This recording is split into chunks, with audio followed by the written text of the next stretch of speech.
Good morning, dear students. How are you? I hope you all are fine and taking good care of yourself. Students, as you know that schools are again closed by the government and we have to start our classes by online. So today we will start our first chapter of economics, that is banking, the central bank and the commercial bank. तो इस chapter में हम central bank और commercial banks के बारे में पढ़ेंगे। आज का हमारा टॉपिक है सेंट्रल बैंक। सबसे पहले सेंट्रल बैंक का मीनिंग हम समझेंगे कि सेंट्रल बैंक क्या है और फिर पढ़ेंगे कि सेंट्रल बैंक की क्या क्या फंक्शंस है। So let us start. Central bank is an apex body that controls, operates, regulates and direct the entire banking and monetary structure of the country. तो सेंट्रल बैंक क्या है? सबसे ऊपर, सबसे ऊंचा, मतलब सारे बैंकिंग का हेड है। सारी बैंकिंग सिस्टम को यही कंट्रोल करता है, ऑपरेट करता है, रेगुलेट करता है और सारी मॉनेटरी स्ट्रक्चर को मेंटेन करके रखता है। तो सेंट्रल बैंक सारे कमर्शियल बैंक से, अदर बैंक से ऊपर है, मीन्स मेन हेड जो है बैंकिंग का वो हमारा सेंट्रल बैंक है। तो एक कंट्री में एक ही सेंट्रल बैंक होते हैं, जैसे हमारे इंडिया में RBI, that is reserve bank of India. ये कब एस्टेब्लिश हुआ? 1935 में। जैसे अदर कंट्रीज, सभी कंट्रीज का अपना अपना सेंट्रल बैंक होते हैं, जैसे इंग्लैंड का बैंक ऑफ इंग्लैंड और अमेरिका का federal reserve system of America. हमारा इंडिया का जो है वो है RBI, reserve bank of India. Okay, so now we will discuss functions of central bank. Central bank बहुत सारे इंपॉर्टेंट फंक्शंस प्ले करता है, जैसे कि एक थिंक टैंक का काम करता है, सोचने का, पॉलिसीज बनाने का, कि कैसे हमारी बैंकिंग सिस्टम को कंट्रोल करना है, मेंटेन करते हैं, बैंक रेट बनाते हैं। ठीक है, तो सब कुछ इसके हैंड्स में है, तो सब कुछ यही कंट्रोल करता है हमारी टोटली बैंकिंग सिस्टम को। So first function is issuing of notes. Central bank के पास पावर है, अथॉरिटी है नोट्स को इशू करने की। Central bank of every country has monopoly right. Monopoly means अकेला, अकेला राइट किसके पास है नोट्स को इशू करने का? वो है central bank. But in some countries as in India this monopoly may be little cartel.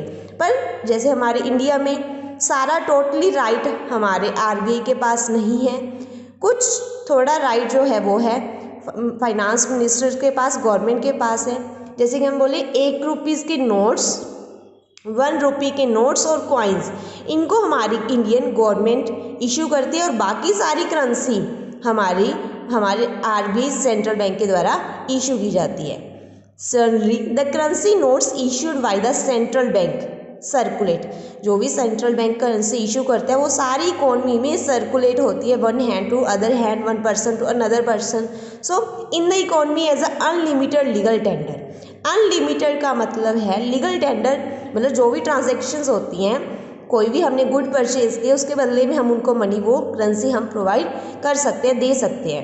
Unlimited का मतलब कोई पर्सन ऐसे नहीं कह सकता कि मैं 1 रुपीज़ की 100 रुपीज़ के नोट इतने ही लूँगा, इससे ज़्यादा नहीं लूँगा। तो ये अनलिमिटेड है, कितने की भी ट्रांजेक्शन इनके थ्रू हम कर सकते हैं। ओके, जैसे कि कॉइन्स हैं, कॉइन्स ज़्यादा सर्कुलेट नहीं होते, तो कॉइन्स के लिमिटेड लीगल टेंडर है। ओके, तो ये है जो करेंसी नोट्स होते हैं वो है legal tender, unlimited legal tender. तो फर्स्ट फंक्शन हमने डिस्कस किया issuing of notes. Second function is banker to the government. सरकार का, गवर्नमेंट का बैंक भी कौन है?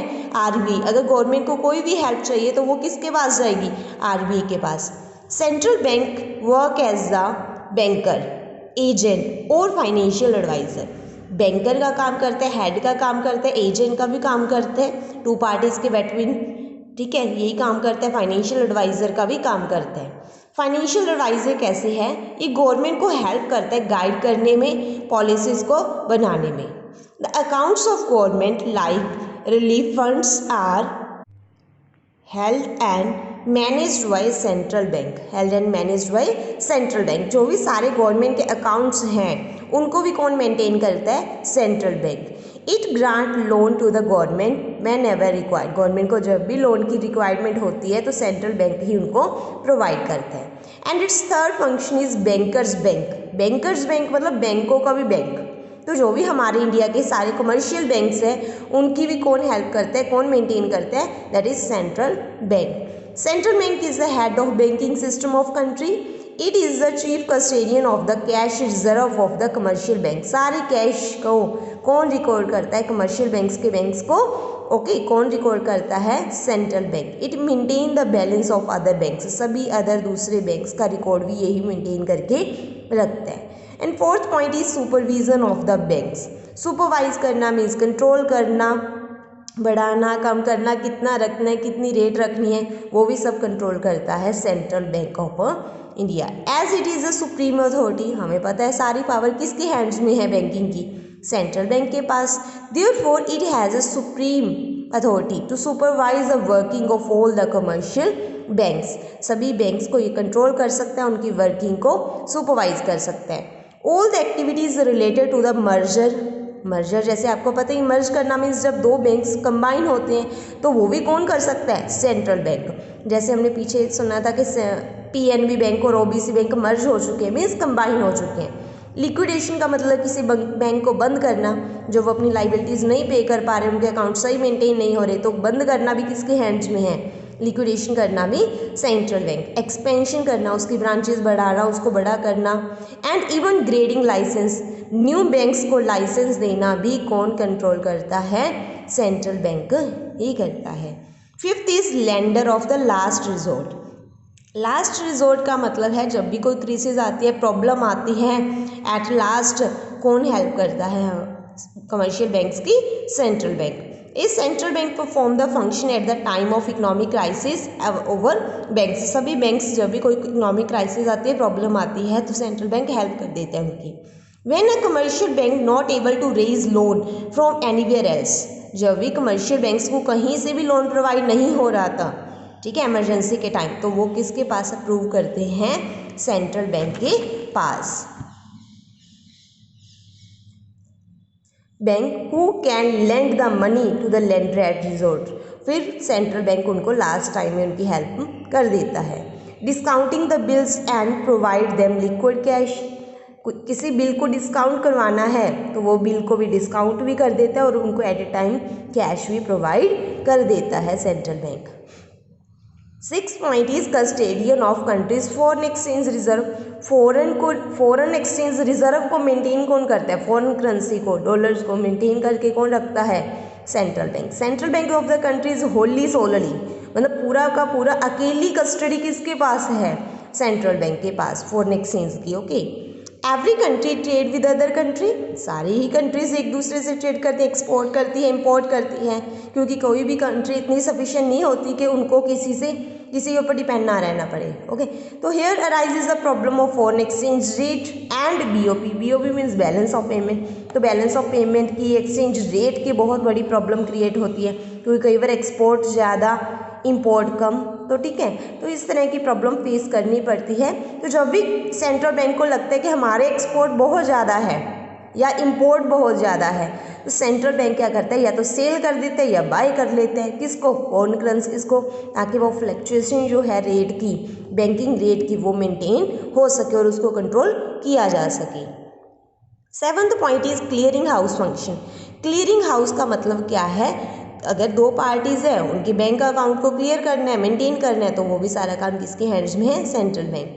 इन ऑल द सिटीज़, अगर हम एक पर्टिकुलर सिटी की बात करें तो सेंट्रल बैंक ऑफ इंडिया का काम है क्लियरिंग हाउस का, बट अगर हम पूरे नेशन की, पूरे इंडिया लेवल की बात करें तो सेंट्रल बैंक ही क्लियरिंग हाउस का काम करता है। It settle the transaction among various accounts, various banks. मान लो ए बैंक है, बी बैंक है, ए बैंक ने बी को 10,000 रुपीज़ देने हैं और बी ने ए बैंक को 15,000 देने हैं, तो ठीक है, क्या करता है सेंट्रल बैंक, इन अकाउंट्स को मेंटेन करता है, इन अकाउंट्स को क्लियर करते हैं कि पहले ए बैंक बी को 10,000 दे, फिर बी क्या करे, ए को 15,000 दो। इससे अच्छा क्या करता है, वो बी से लेके ए को 5,000 ही दे देता है। तो इस तरह से क्लियरिंग हाउस फंक्शन का काम करता है सेंट्रल बैंक।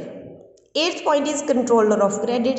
क्रेडिट का मतलब उधार, लोन, तो लोन को मेंटेन भी सेंट्रल बैंक करता है कि किसको कितना क्रेडिट देना है, किसको कितना क्रेडिट नहीं देना, किस काम के लिए कितना देना है कितना नहीं देना, क्या बैंकिंग रेट रखनी है, क्या इंटरेस्ट रेट रखनी है, तो ये भी सब कुछ कौन कंट्रोल करता है, सेंट्रल बैंक ऑफ कंट्री।